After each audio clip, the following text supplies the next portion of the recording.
کسی نے سوال پوچھا کہ آج کل ریاکاری بہت بڑھ گئی، جسے دکھاوا کہا جاتا۔ ایک دوسرے سے آگے بڑھنے کی دھن میں لوگ یہ بھول جاتے ہیں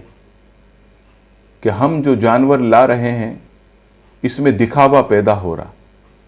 تو کیا اس صورت میں ہماری قربانی کو کوئی نقصان پہنچے گا؟ جواب دیجیے، جواب سماعت فرمائیے۔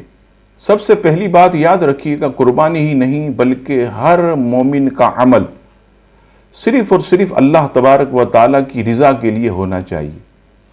اور قربانی بھی ایک اللہ تبارک و تعالیٰ کی بارگاہ میں ایک عبادت ہے، لہٰذا اس میں بھی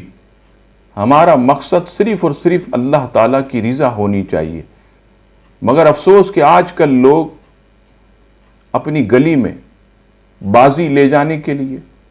2-3 لاکھ کا جانور لاتے ہیں، اپنے کمپاؤنڈ یا اپنے علاقے میں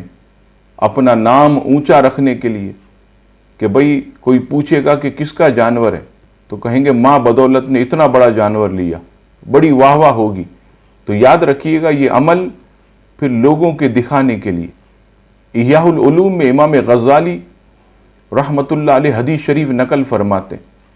نبی پاک علیہ السلام نے فرمایا کہ قیامت کے دن جب ریاکار آئیں گے کہ جنہوں نے دنیا میں لوگوں کو دکھانے کے لیے عمل کیا، تو رب کریم ان سے فرمائے گا کہ جاؤ،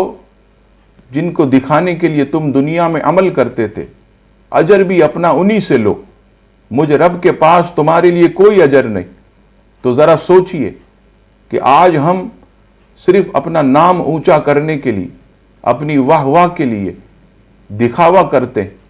تو ہماری یہ 1 لاکھ 2 لاکھ 5 لاکھ کی قربانی قیامت کے دن ہمارے منہ پہ ماری جائے گی، اور وہ شخص جو صرف 40-45 ہزار کا جانور لاتا لیکن نیت صرف اللہ کی رضا ہوتی ہے، تو وہ کتنا خوش نصیب ہے کہ قیامت کے دن اس جانور پر سوار ہو کر جنت میں داخل ہوگا۔ تو خدا را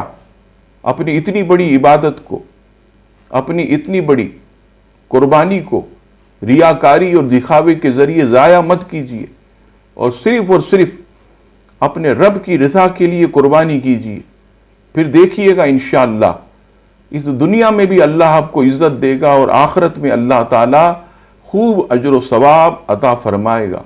رب کریم ہم سب کو ریاکاری کی تباہ کاری سے محفوظ فرمائے، آمین۔